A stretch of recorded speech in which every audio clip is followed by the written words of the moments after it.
We now welcome back to the program Speaker of the House, Paul Ryan, is with us from Wisconsin. How are you, sir? Hey, Sean, nice to be with you. I'm doing fine. Thanks for having me back. I appreciate you being with us. Look, I'm sure you are aware there's a lot of anger out there. And my first question for you is about process. And here's what I mean by that. In the lead up to the release this week, I had interviewed a lot of different people. I interviewed Freedom Caucus members. I interviewed Rand Paul, for example, and I know you weren't happy with his criticism. And they were using a series of arguments that they said they hadn't seen the bill, but they hear it's in the bill. And it turns out after the bill was released, all of the criticisms that they were mentioning before are being mentioning now. And my question is this. Why wasn't everybody, you think back, this has been an 8-year issue for the Republican Party. Why wasn't everybody brought into a room? Why wasn't a consensus built, a bill agreed upon, and then you could have a big announcement, all House Republicans, all Senate Republicans, and the president say, this is our replacement to Obamacare? Why didn't that happen? Actually, Sean, that is what happened. Let me walk you through the process. So last year, we got together as all House Republicans and said we need to come up with a replacement plan for Obamacare. We've all been saying we want to repeal and replace, but we need to show the country what we would replace it with if we win the election and have the ability to do it. So we spent January to June of last year, any House Republican who wanted to participate in that working group to do that did so. That resulted in this plan. It was largely modeled on the Tom Price bill, which is the basic tax credit bill. 12 Freedom Caucus members were a co-sponsor of that bill as recently as December. That was the plan that we ran on in our Better Way agenda all of last year. And then after the election, the committees in charge of writing this legislation worked with our friends in the Senate and with the Trump administration to translate that into legislative text. And so those committees, this is how all these bills work. The committees have been working on and writing the bill. And the committees in the month of February had 7 sessions with members of Congress, whoever wanted to participate in those sessions, to go through the bill. 7 sessions to get member feedback, to walk members through the policy. Here's how this works. Here's how that works. What's your idea? And anybody who wanted to participate could participate in those sessions throughout the month of February. The weekend before the committees released the bill, we met with, over breakfast, representation, members of the Freedom Caucus, the Tuesday Group, and the RSC. Those are sort of the 3 main caucuses here in Congress. And the 3 of them asked for 2 specific changes to the bill as they had been briefed on it, to put a cap on the credit so that it didn't go to millionaires, and to remove a provision that capped the employer exclusion. Those changes obviously were pretty big. So the committees worked all weekend, which delayed the score of the bill, worked all weekend to accommodate those concerns brought forward by those members from those groups. So what you have here is the result of just that, a consensus-driven process where more than at any time I've ever seen in Congress, a bill was written by consensus, working groups, committees, 7 sessions in February alone, where the chairs of the committees and the members of the committees had literally had a room where they said, if you want to talk about this part of the bill, please come, give us your ideas, your feedback, we'll walk you through this. That did occur. And this legislation is the result of all of those conversations, and it is the legislative text of the plan that we ran on election for in 2016. Well, going forward, here's what I think the concern is, and here's where all the confusion lies. Unfortunately, in the House, we have to play by the Senate's rules, because if we pass a bill that is exactly like we like it, it can go over to the Senate and they can filibuster it, and Chuck Schumer can kill it. So we have to use this thing called reconciliation in the budget law, and it's a Senate procedure. And so there are things that we cannot put in this bill because they violate reconciliation. They call it the Byrd Rule. And so there are a lot of things. Look, interstate shopping across state lines, we love that policy. We've passed it here through the House. But you can't put it in a reconciliation bill. If you did, the bill would not be able to be voted on. Chuck Schumer can literally filibuster it, and that would never, ever be voted on. Association health plans, medical liability reform. There are a lot of things that we want to have, which was part of our plan to repeal and replace, that the Senate can't have, they can't vote on. And so what's happening is people are seeing this one bill the American Health Choice Act. And by the way, 2/3 of our members have never served with anybody other than Obama. They've never been through a budget process before where Republicans are actually governing. And so they don't see their favorite provision in the bill. It's not because we don't like it. It's because the Senate rules don't allow us to put it in there. Well, let me ask a specific question about that and I'll say two more sentences. Yeah, go ahead. And so that's why we have a three-pronged approach here. One prong is Tom Price deregulates the marketplace. The other prong is we pass those bills separately through the House, take them to the Senate, and then force the Senate to vote on them. Fight for those, but we have to fight filibusters. Donald Trump goes to these Democrat states that he carried and goes and fights for these policies that we like. That's the third prong approach that we're going to be moving at the same time. I understand completely the challenges that you face by dealing with Senate rules and reconciliation and the Democrats being able to filibuster and not getting a cloture. I get all of that, and that is a real hurdle that I understand Republicans have to go through, and it's a strong argument. On the other side of it, what you're hearing and what they're telling me is that the three-pronged process is not a full repeal. The hope is that you can get, like you did in 2015, a full repeal and get it on the president's desk like you did in 2015. Right. And from there, work your way back. And by the way, you could do it simultaneously. You can do repeal and the replacement bill through the reconciliation process the same day. That's what this is. Right. So it is a full repeal. Yeah. So this bill is the 2015 bill plus replace. And what President Trump asked us to do, and what conservatives here in Congress asked us to do. Then why are they all saying it's not a full repeal? Rand Paul saying it. Look, the full repeal in 2015 wasn't a full repeal. What you can do, and just to give your listeners a quick tutorial, you can only do fiscal policy, taxing and spending. So we can defund the mandates, we can repeal the taxes, and we can cancel all the Obamacare subsidy spending. That's what we did in 2015. In 2015, we couldn't do any of the other stuff. So 2015 wasn't a full repeal either. It did the things that we're doing now, end the Medicaid expansion, defund the subsidies, and kill the taxes and kill the tax mandates. Those are the elements of repealing Obamacare that you can put through reconciliation, which basically guts the law. That's exactly what we did in 2015 and no more.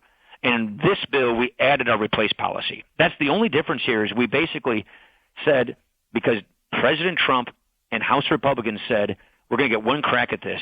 The last thing we want to do is just repeal it and then have replace being filibustered. We want to repeal it and put the replace in the repeal bill so that they can't filibuster it so we can get Republican conservative health care policy in place. That's what this is. You know, I'm somebody that follows the news closely, and honestly, you're making a very compelling case. Rand Paul just made a compelling case on the other side of this.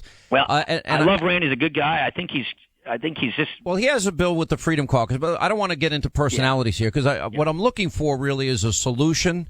You know, one of the things that we were talking about, we know what works. We know how savings accounts works. That's in the bill. Right. We know cooperatives work. I don't know if you saw my interview the other night with Dr. Umber from Atlas. I heard about it. It's really, listen, he's somebody I would highly advise you talk to. I'm almost wondering, you know, if the biggest concerns I hear, besides it's not full repeal, is, well, why is there a new entitlement in this? Why is there a backstop for the there's not a new entitlement? No. In other words... No, there's no new entitlement. There's not refundable tax credits? That's not an entitlement? No, that's not an entitlement. Letting people keep more of their own money and doing what they want with it is not an entitlement. And why are they calling it that? It's a darn good question.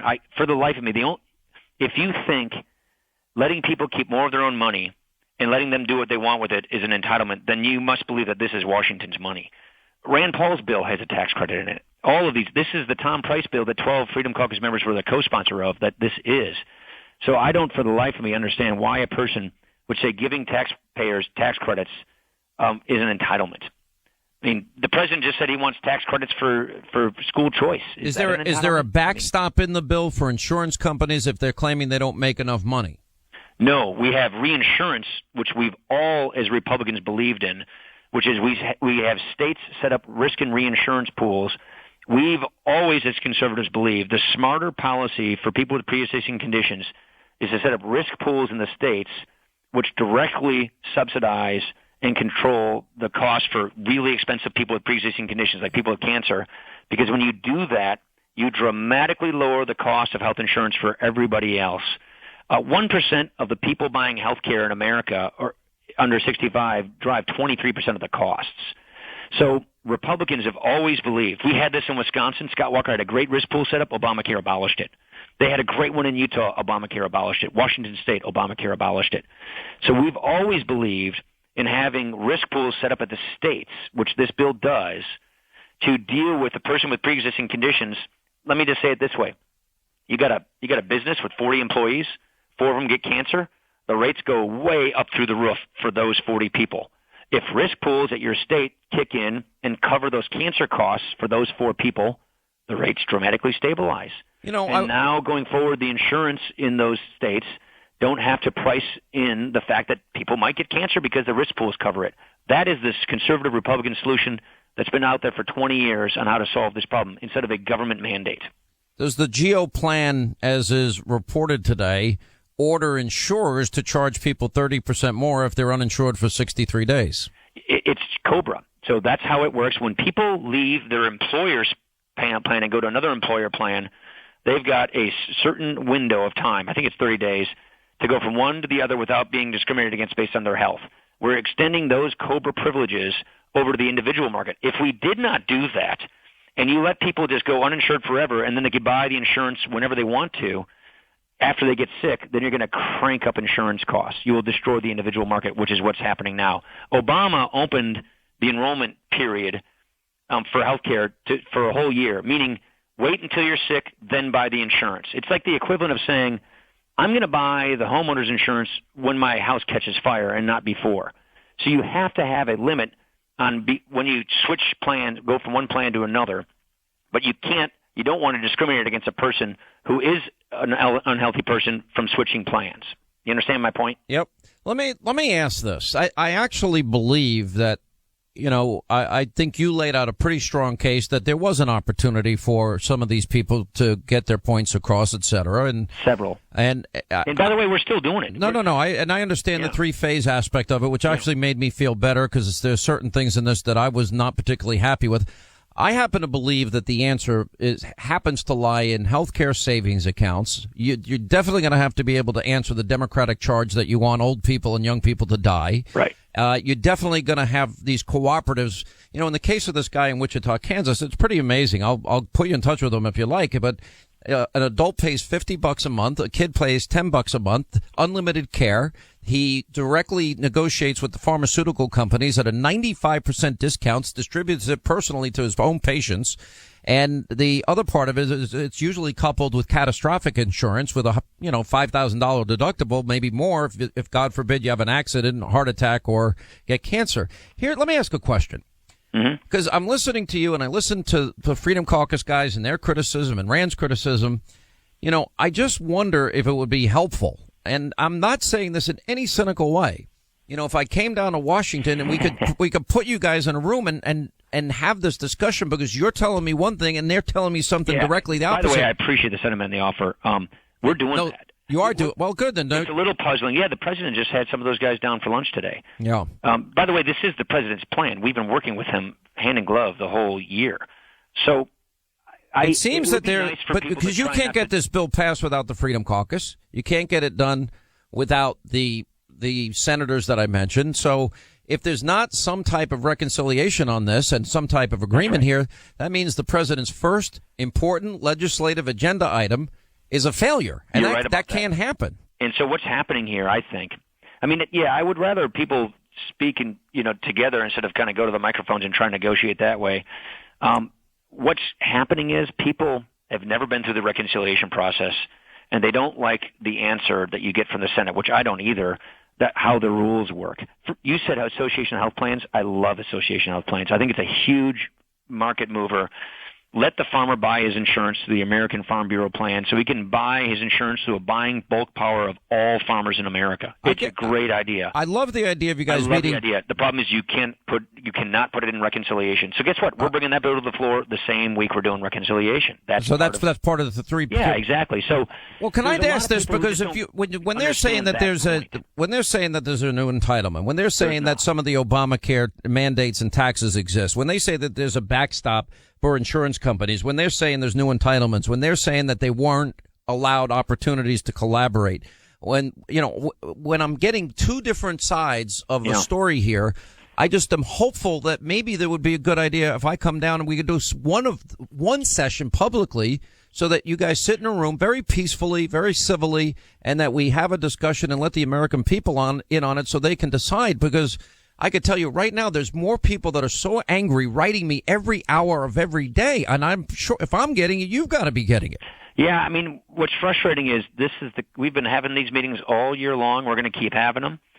You're talking to the co-author of health savings accounts. That was my amendment to the 2003 Medicare bill. But do you understand, wouldn't it be valuable if we're going to have this discussion? Let's make it public. You have my TV and radio show to do anything you want. We just had two 24-hour plus markups in the Commerce and Ways and Means Committee that were on TV. You probably watched them. But I'm offering you one that actually people will watch. What do you mean nobody watches C-SPAN? Nobody watches C-SPAN. I got you. Would you consider it at least? I'm not trying to put you on the spot. I don't want to get into that. I would rather just talk to my colleagues straight up, face to face, instead of doing it through some kind of a media vacuum or media. I'm not looking for a food fight or a Jerry Springer show. I'd rather just keep the conversations that we have. All right. Well, will you come back often and update us? Because people are done. They won't listen.